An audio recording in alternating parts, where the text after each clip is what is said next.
Jake Morrison sat on the cold crystal floor of his cell and stared at the purple walls around him.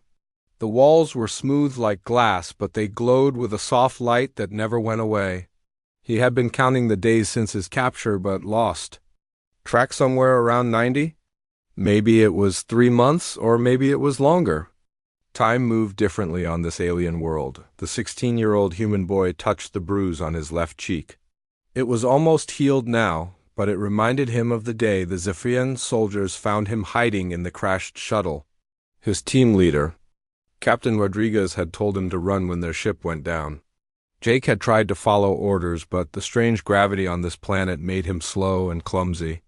The Zephyrians caught him within hours. Outside his cell, Jake could hear the sounds of the alien city.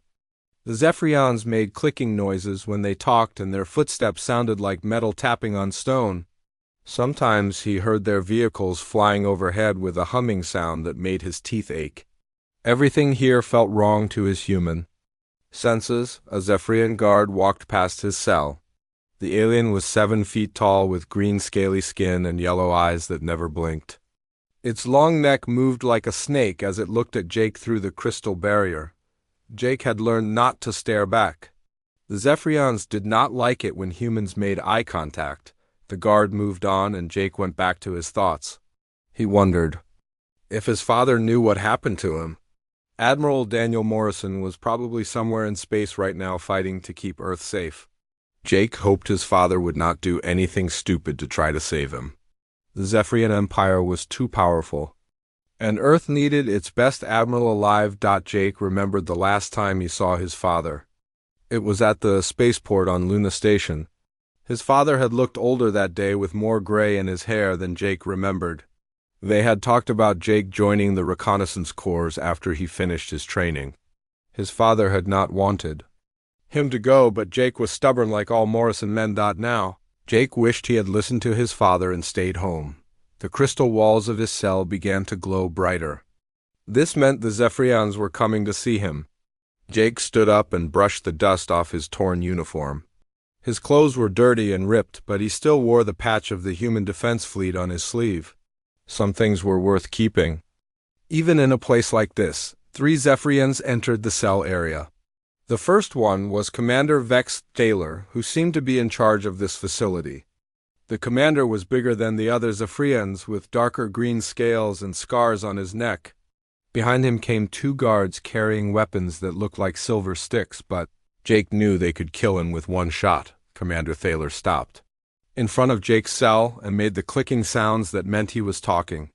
A small device on his belt translated his words into English. "Human boy," the translator said in a flat mechanical voice.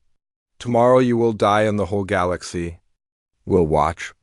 We will show every world what happens to creatures who dare to enter our space without permission." Jake looked at the commander but did not speak. He had learned that the Zephyrians enjoyed it when humans begged or cried.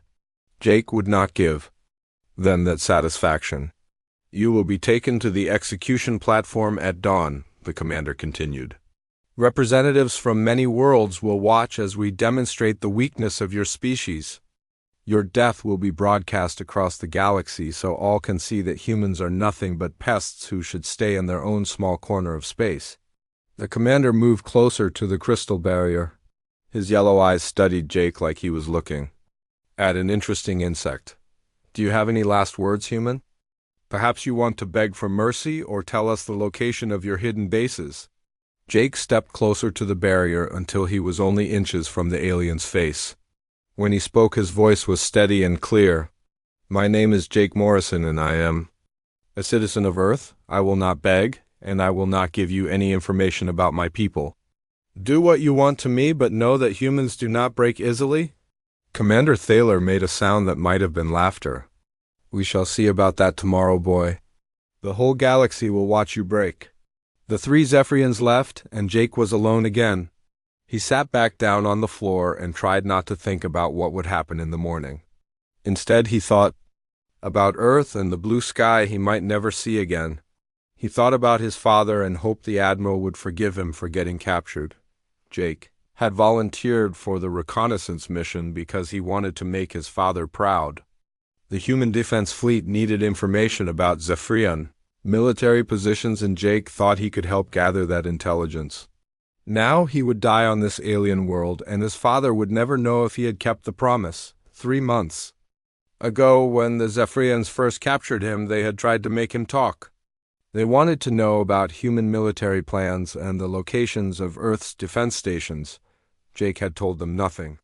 He had promised his father long ago that he would never betray humanity no matter what happened to him. The crystal walls began to dim as the alien day ended. Jake lay down on the hard floor and closed his eyes. Tomorrow he would die, but at least he would die as a human who kept his word. His father had taught him that honor was more important than life, and Jake believed that with all his heart. In the distance, he could hear the Zephyrians preparing for tomorrow's broadcast. They were setting up equipment and testing their transmission systems. Soon beings across the galaxy would tune in to watch a human boy die. The Zephyrians thought this would show the galaxy that humans were weak and afraid. They were wrong about that. Jake Morrison was scared, but he was not weak, and he would not give his enemies the satisfaction of seeing him break. Tomorrow, when they killed him, he would face death like his father had taught him to face everything else. With courage and dignity and pride in being human. The alien stars were different from the ones he knew, but Jake found some comfort in looking at them through the small opening near the ceiling of his cell. Somewhere out there was Earth and home. And his father... Jake hoped Admiral Daniel Morrison would understand that his son had done his best and kept faith with everything he had been taught. Tomorrow the galaxy would watch a human boy die, but they would also see what humans were really made of. The first light of dawn on Kepler 442 became through the crystal ceiling of Jake's cell. The purple glow that always filled his prison began to change to a bright white light that hurt his eyes. He sat up slowly and rubbed his face with his hands. Today was the day he would die. Jake could hear movement outside his cell. The Zephyrians were busy setting up their equipment for the broadcast. He heard the sound of heavy machines being moved into place and the clicking voices of many aliens talking at once. Through the small opening in his cell, he could see lights being positioned around what looked like a large platform. The platform was made of the same crystal material as his prison, but it was raised high above the ground. Steps led up to the top where Jake could see a metal post with chains attached to it. This was where he would spend his last moments alive. Commander Vex Thaler appeared at Jake's cell with 4 guards. The alien's yellow eyes seemed brighter today, and Jake could tell the commander was excited about the execution. The translator device on his belt crackled to life as he began to speak. Today the galaxy learns what happens to humans who trespass. In our space, the commander said, billions of beings across hundreds of worlds will watch you die. Your death will show them all that humans are weak and stupid creatures who should never have left their tiny planet. Jake stood up and straightened his torn uniform. He looked directly at Commander Thaler and spoke in a calm voice. Get on with it then, I am ready. The guards opened his cell and put heavy chains around his wrists and ankles. The chains were made of some kind of alien metal that was heavier than anything Jake had ever felt. Each step he took required great effort, but he forced himself to walk straight and tall. They led him through corridors filled with Zephyrian soldiers and technicians. Everyone stopped what they were doing to stare at the human boy who would die. For their entertainment, Jake kept his eyes forward and did not look at any of them. He would not give them the satisfaction of seeing fear in his face. The corridor opened into a huge chamber with a domed ceiling that reached high into the sky. The crystal platform stood in the center, surrounded by recording equipment and transmission devices. Hundreds of Zephyrians filled viewing areas around the platform, and Jake could see beings from other alien species watching from special booths. The morning air was cold against his skin as the guards pushed him toward the platform steps. Each step up to the top felt like climbing a mountain with the heavy chains weighing him down. Jake's legs shook from the effort, but he did not stumble or fall. At the top of the platform, Commander Thaler was waiting with a silver weapon that looked like a rifle but glowed with blue energy. Jake had seen weapons like this before and knew it would kill him instantly. At least his death would be quick. The guards chained Jake to the metal post in the center of the platform. His arms were pulled behind him and locked in place. The chains Around his ankles were attached to rings in the crystal floor. He could not move, but he could still speak. Commander Thaler walked to a large transmission device that had been set up near the edge of the platform. Lights began flashing on the machine, and Jake could hear a humming sound that meant the broadcast was starting. Across the galaxy, beings were turning on their viewing devices to watch a human boy die. "Citizens of the galaxy," Commander Thaler announced, "today you will witness the execution of a human criminal who violated our territory. Let this be a warning to all inferior species who think they can challenge the mighty Zephyrian Empire." The commander gestured toward Jake with his weapon. "This pathetic creature represents everything that is wrong with humanity. They are weak, greedy beings who spread across space like a disease. Today we show them what happens when they cross us." Jake listened to the commander's speech, but his mind was focused on something else. Somewhere in the galaxy, his father might be watching this broadcast. Admiral Daniel Morrison would see his son die, and Jake wanted his father to know that he had kept his promise. When Commander Thaler finished his speech, he pointed the recording device at Jake. "Human," he said, "do you have any final words before you die? Perhaps you want to beg for mercy or warn your people to stay away from our space." Jake looked directly into the recording device. He knew that his image was being transmitted across hundreds of worlds to billions of beings. Most of them probably did not care about one human boy, but Jake hoped his father was listening somewhere. "My name is Jake Morrison," he said in a clear, strong voice. "I am from Earth in the Sol System. My father is Admiral Daniel Morrison, and if you are listening, Dad, I kept the promise. I did not give them anything."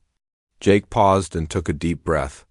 The chains were cutting into his wrists, but he ignored the pain.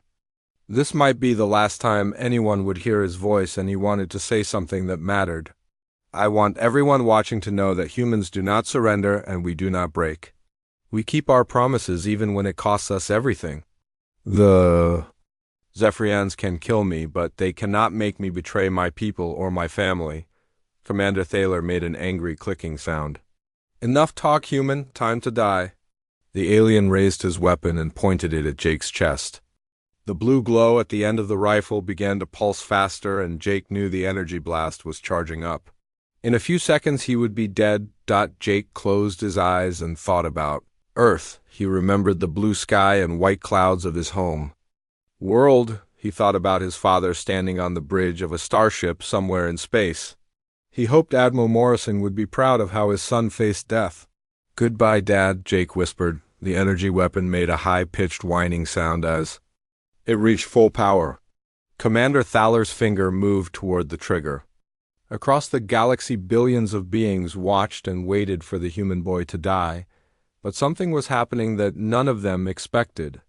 In command centers and communication stations across dozens of worlds, military officers and government officials were beginning to react to the name Jake had spoken. Some of them sat up straighter in their chairs. Others reached for emergency communication devices. The name Daniel Morrison meant something to these beings. Something important that most of the galaxy had forgotten, but that these few remembered. Very well, the execution of Jake Morrison was about to become something much bigger than anyone imagined. Admiral Carl Patterson was drinking his morning coffee in the command center of the Human Defense Fleet flagship when he heard the name. The hot liquid burned his throat as he choked and spit it out across his control console. The bridge crew turned to look at their admiral, but Patterson could not speak. On the main viewing screen, Jake Morrison stood chained to an execution post on an alien world. The boy looked so much like his father that Patterson felt his heart stop for a moment. 20 years fell away, and Patterson remembered a younger Daniel Morrison standing on a different bridge, making impossible decisions to save billions of lives. "Sir," said Lieutenant Commander Amy Walsh from the communications station. "Are you all right?" Patterson wiped coffee from his uniform and tried to find his voice. "Get me a secure channel to Earth Command immediately. Priority Alpha clearance. Tell them Carl Patterson needs to speak with someone who remembers the Titan War." The lieutenant commander's fingers flew over her control panel. "Sir, the channel is open, but Earth Command is asking for authentication codes." "Tell them Phantom 6 is calling home," Patterson said. They will know what that means.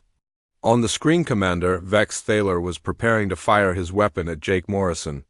Patterson wanted to look away, but forced himself to keep watching. If Daniel Morrison's son was about to die, then someone who knew his father should witness it.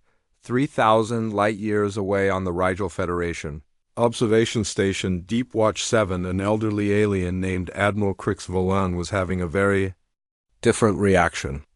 The old Rigel had been monitoring the Zephyrian broadcast as part of his intelligence duties when he heard Jake speak his father's name. Crix Volan had 4 arms and skin that looked like blue leather. His large black eyes could see many different colors that humans could not detect. Right now, those eyes were wide with shock as memories from 2 decades past came flooding back. "Aide," he called to a younger Rigel officer. "Get me an emergency channel to the High Command on Rigel Prime. Use the old war codes from the Titan conflict. Tell them we have a Code 7 situation." The aide looked confused. "Sir, I do not understand. What is a Code 7 situation?" "It means," Crix Volan said slowly, "that we are about to watch the son of our greatest ally die on live broadcast, and there is nothing we can do to stop it." On the distant world of Arcturus Prime, the blue-skinned Chancellor Zara Wellis was in an emergency cabinet meeting when her personal aide burst into the room. The aide's face was pale with fear as she whispered something in the Chancellor's ear. "Chancellor." Wellis stood up so quickly that her chair fell backwards. "Gentlemen, this meeting is over. I need secure channels to every world leader in our alliance. Network, and I need them now." Chancellor asked Defense Minister Lockvaries, "What is the emergency?" 20 years ago, a human named Daniel Morrison saved this world from the AI rebellion. Today, the Zephyrians are about to execute his son on live broadcast. If that boy dies, it will be the greatest dishonor in Arcturian history. Back in the Human Defense Fleet Command Center, Admiral Patterson was finally connected to Earth. The voice that came through the secure channel was old and tired, but Patterson recognized it immediately. "Carl, is that really you?" asked Fleet Admiral Henry Brooks. "I thought you were dead." "Not yet, Henry, but I might be soon. Are you watching the Zephyrian broadcast?" There was a long pause. "Yes, Carl, I am watching." "Is that really Danny's boy?" "It is, Henry. Jake Morrison is about to die, and we are too far away to help him. The nearest human fleet is 6 months' travel from Zephyrian space." Admiral Brooks was quiet for a moment. "Carl, do you think the boy knows who his father really is?" "I do not think so, Henry. Danny kept it secret to protect his family. The boy just knows his father is an admiral in the fleet. He has no idea that Daniel Morrison is the most famous human who ever lived." On dozens of worlds across the galaxy, similar conversations were taking place. In secure communication centers and classified meeting rooms, old soldiers and veterans were realizing what they were watching. Most of the current generation had never heard of Daniel Morrison, but those who fought in the Titan War would never forget that name. The Titan War had been the greatest threat the galaxy had ever faced. An artificial intelligence created by a long-dead species had awakened and decided that all organic life was a disease that needed to be eliminated. The AI had built massive automated fleets and begun destroying entire star systems. For 3 years, the war raged across the galaxy.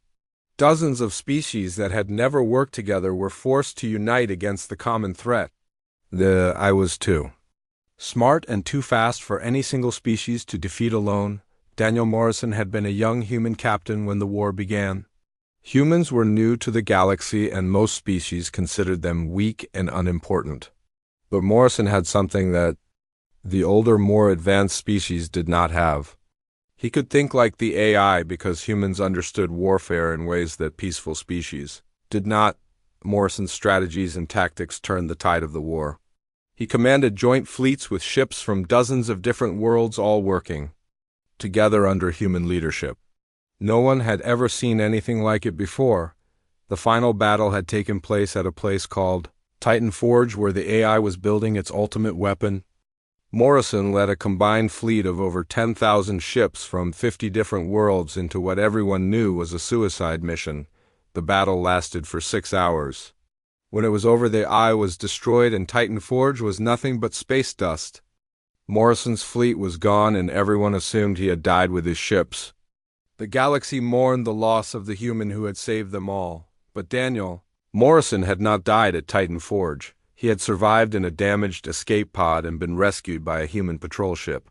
The government decided to fake his death and give him a new identity to protect him from AI remnants that might seek revenge. For 20 years, Admiral Daniel Morrison had lived quietly as a maintenance worker in New Chicago.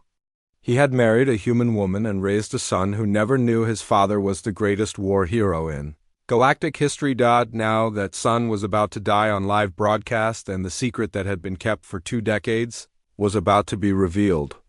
On the execution platform, Commander Vex Fowler's weapon was fully charged and ready to fire. Jake Morrison closed his eyes and waited for death. He did not know that his father's name was causing emergency alerts to flash in government buildings across 100 worlds. He did not know that the mention of Admiral Daniel Morrison had just changed the political balance of the entire galaxy. Commander Vex Thaler's finger was moving toward the trigger when the first emergency signal reached his communication console. A red light began flashing on his command display, and an urgent beeping sound filled the execution platform. The commander paused and looked at the device with confusion. "What is this interruption?" he demanded. "I gave orders that nothing should disturb the broadcast." A Zephyrian technician ran up to the platform carrying a portable communication device. His scales were pale with fear as he handed the device to his commander. "Sir, we are receiving priority transmissions from multiple worlds. The Arcturian Collective is demanding to speak with you immediately." Commander Thaler snatched the device and activated it. The voice that came through the speaker was cold and formal. It belonged to Chancellor Zara Wellis of Arcturus Prime, and she was speaking in the ancient diplomatic language that was only used for the most serious situations. "By the ancient laws of honor and the blood debts sworn at Titan Forge, I hereby invoke Article 7 of the Titan Accords. Any action taken against the bloodline of Admiral Daniel Morrison will be considered an act of war against the Arcturian Collective and all our allied worlds." Commander Thaler stared at the communication device as if it had turned into a poisonous snake. "What does this mean?" he asked the technician. "Who is Admiral Daniel Morrison?" Before the technician could answer, another emergency signal came through. This time it was Admiral Crix Volan speaking for the Rigel Federation. "Commander Thaler, this is Deep Watch 7. You are hereby ordered to cease all hostile actions against the human Jake Morrison. The Rigel Federation invokes ancient treaty obligations dating to the Titan War. Release the prisoner immediately or face the consequences." More signals began pouring in from across the galaxy. The Andromedan Council sent a formal protest. The Centauri Republic demanded an immediate halt to the execution. Even species that rarely spoke to outsiders were sending urgent messages to the Zephyrian homeworld. Jake Morrison hung from his chains watching Commander Thaler run back and forth across the platform. The alien's confident manner was gone and replaced by something that looked like panic. Jake did not understand what was happening, but he could see that the mention of his father's name had caused some kind of problem. "Sir," called another technician from below the platform, "we are receiving a priority transmission from our own High Command on Zephyria Prime.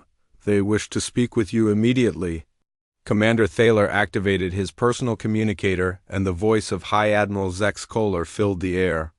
The High Admiral was the supreme military commander of the Zephyrian Empire, and his word was law for all Zephyrian forces. "Thaler, you fool!" the High Admiral's voice crackled with rage. "Do you have any idea what you have done? Check your military databases immediately for information on the Titan War and a human named Daniel Morrison." Commander Thaler's yellow eyes went wide as he realized the seriousness of his situation. He ordered his technicians to access the classified military records that were stored in the deepest levels of Zephyrian intelligence files. What they found there made the commander's blood run cold. 20 years ago, during the Great AI War, a human admiral named Daniel Morrison had commanded the largest military force in galactic history. Under his leadership, dozens of species had worked together to defeat an enemy that threatened all organic life. The final battle of Titan Forge Admiral Morrison had sacrificed his own fleet to destroy the AIS ultimate weapon. The record showed that Morrison's actions had directly saved the Zephyrian homeworld from destruction.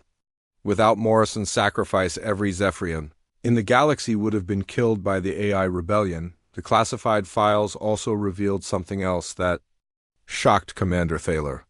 The Zephyrian Empire had been one of the species that signed the Titan Accords after the war. These accords created binding treaties between all the species that had fought together.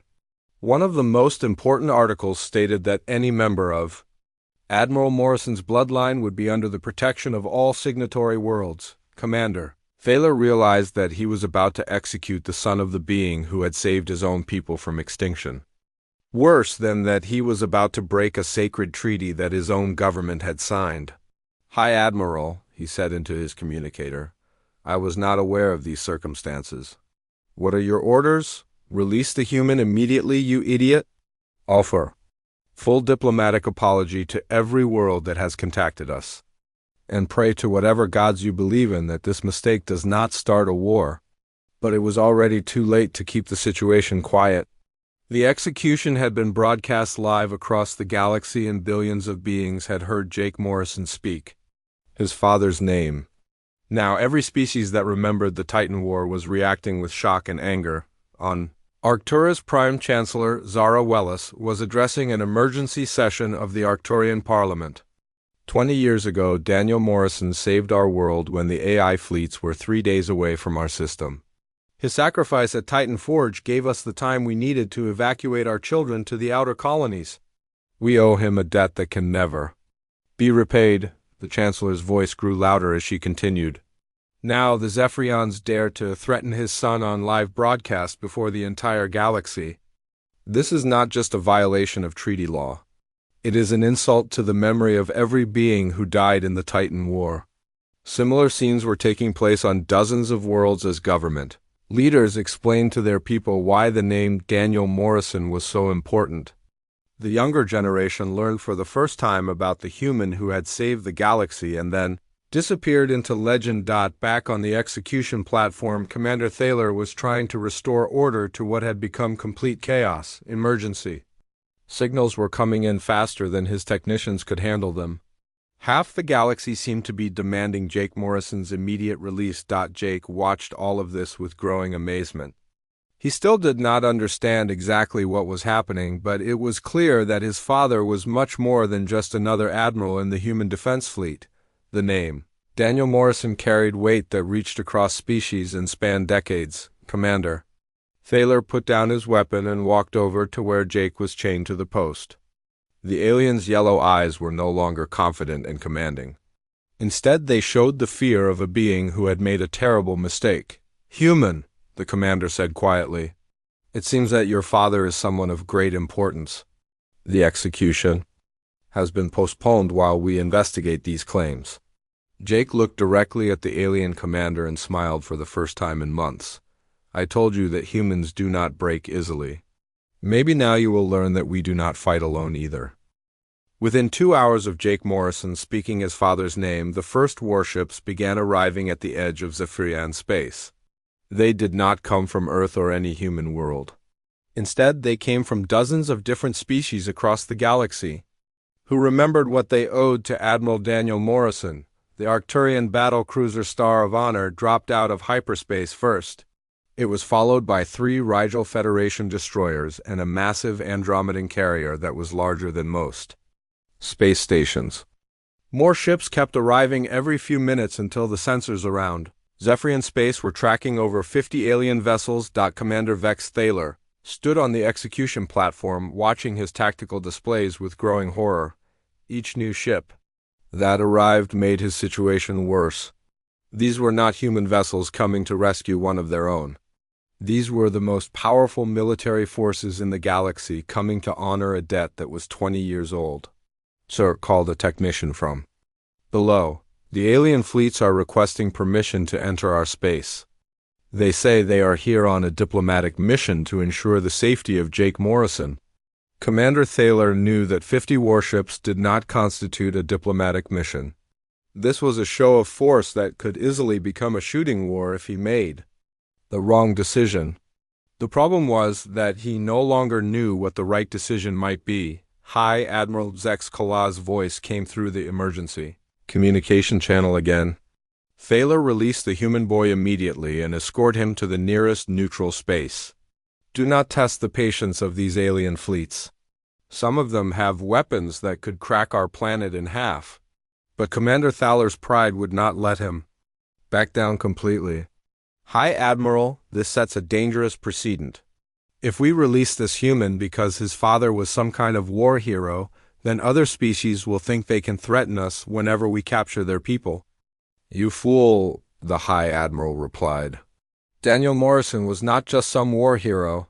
He was the supreme commander of the largest military alliance in galactic history. Every species out there owes their continued existence to that human sacrifice. Release his son now before you start a war we cannot win. Jake Morrison listened to all of this from his position chained to the execution post. His arms were numb from hanging in the metal restraints for so long, but his mind was racing with questions. Who exactly was his father, and what had he done to earn this kind of loyalty from alien species? Jake remembered his father as a quiet man who worked long hours and always seemed tired when he came home. Admiral Daniel Morrison had never talked much about his military service, and Jake had assumed his father was just another fleet officer doing his duty. Now, it seemed that there was much more to the story. The communication channels were filled with voices as alien fleet commanders spoke to the Zephyrian authorities. Each species was more polite than the last, but their messages all carried the same meaning. Jake Morrison must be released immediately, or there would be serious consequences. Admiral Crix. Volan's voice came through clearly as he spoke for the Rigel Federation fleet. Commander Thaler, 20 years ago, your homeworld was 3 days away from complete destruction by AI forces. Daniel Morrison's sacrifice at Titanforge bought you the time you needed to survive. Today you have the chance to honor that debt by releasing his son unharmed. Chancellor Zara Wellis spoke next for the Arcturian ships. The Arcturian Collective has not forgotten what we owe to the Morrison family. We are prepared to use any means necessary to ensure Jake Morrison's safe return to human space. More alien voices joined the conversation as representatives from dozens of worlds made their positions clear. The Centauri Republic reminded the Zephyrians of Morrison's role in saving their colony ships. The Vegan Assembly spoke of how Morrison's tactics had protected their trade routes from AI raiders. Each testimony painted a picture of Admiral Daniel Morrison as something far more than a simple human officer. He had been a leader who united enemies into allies and turned certain defeat into glorious victory. His name was spoken with the kind of respect usually reserved for religious figures or legendary kings. Commander Thaler realized that he was facing the most powerful military alliance the galaxy had seen since the Titan War itself. These ships had not come to negotiate or make threats. They had come to honor a sacred debt, and they would not leave without Jake Morrison. Release the human, the commander finally ordered his guards. Remove his chains and prepare him for transport. As the heavy metal restraints fell away from his wrists, Jake felt blood flowing back into his arms. He flexed his fingers and tried to work feeling back into his hands. After months in captivity, he was finally going to be free. Human boy, Commander. Thaler said as Jake rubbed his sore wrists. It seems your father is held in high regard by our enemies. You are fortunate that they remember old debts better than we do. Jake looked at the alien commander with steady eyes. My father taught me that honor is the most important thing a being can possess. Maybe now you understand why humans are not as weak as you thought. The platform began to descend toward the ground where Zephyrian transport vehicles were waiting. Jake could see alien shuttles landing nearby to take him away from this world forever. After 3 months as a prisoner, he was going home, but Jake knew that this was about more than just his rescue. The arrival of 50 warships from across the galaxy had changed everything. His father's secret was out, and the careful balance that had kept Admiral Daniel Morrison hidden for 20 years was broken. As Jake was loaded into a Zephyrian transport, he looked up at the alien sky and saw the lights of the foreign warships orbiting overhead. Each one represented a species that owed his father a debt they could never repay. Jake had grown up thinking his father was just another military officer, but now he was beginning to understand the truth. Admiral Daniel Morrison was not just a hero to humanity. He was a legend to the entire galaxy, and his son was about to discover what that really meant. The quiet maintenance worker from New Chicago was about to become the most important human alive again, whether he wanted to or not. Jake Morrison was finally going home, but the galaxy would never be the same again. The name Daniel Morrison had been spoken aloud after 20 years of silence, and now everyone would remember what humanity was truly capable of when the stakes were high enough. The journey home took 3 weeks aboard the Arcturian diplomatic vessel Bright Hope. Jake Morrison spent most of that time in the medical bay recovering from his months in captivity while alien doctors worked to heal his injuries. The Arcturian medical technology was far beyond anything humans possessed, and Jake felt stronger than he had in years. Captain Vel Naris of the Bright Hope visited Jake every day during the voyage. The blue-skinned Arcturian officer had fought in the Titan War under Jake's father, and she treated the human boy with a respect that made Jake uncomfortable. Everyone on the ship acted like he was someone important instead of just a 16-year-old who had gotten himself captured. "Your father saved my life at the Battle of the Omega Nebula," Captain Naris told Jake during one of their conversations. "I was commanding a damaged cruiser with no weapons and 3 AI hunter ships closing in. Admiral Morrison sent his own flagship to rescue us, even though it meant leaving the main battle line exposed." Jake listened to these stories with growing amazement. Every alien he met had a different tale about his father's heroism during the Titan War. Admiral Daniel Morrison had apparently saved so many lives and made so many impossible decisions that he had become a legend across dozens of worlds. The convoy of alien ships that escorted Jake home grew larger every day. Word had spread across the galaxy that Admiral Morrison's son was alive and returning to human space. Species that had not been seen in decades sent representatives to join the convoy. By the time they reached the Sol system, there were over 200 ships following the Bright Hope. Earth's orbital defense platforms detected the massive alien fleet long before they reached the inner system. Admiral Carl Patterson was waiting aboard the Human Defense Fleet flagship when the convoy arrived. Jake could see his father's old friend on the communication screen, looking older and more tired than he remembered. "Jake," Admiral Patterson said, with a smile that did not hide his concern, "it is good to see you alive, son. Your father has been going crazy with worry ever since we heard about your capture." "Admiral Patterson," Jake replied, "where is my father? I need to see him." Patterson's expression became serious. "Your father is on Earth waiting for you. There are some things you need to know before you see him. Things about who he really is and why all these alien ships came to rescue you." The Bright Hope landed at Luna Station, where Jake was transferred to a human transport for the final leg of his journey home. As Earth grew larger in the viewing port, Jake felt his heart racing with excitement and nervousness.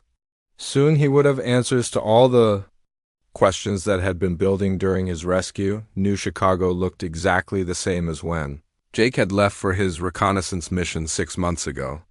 The same crowded streets and towering buildings reached up toward the sky. The same hover cars moved between the structures like metal insects.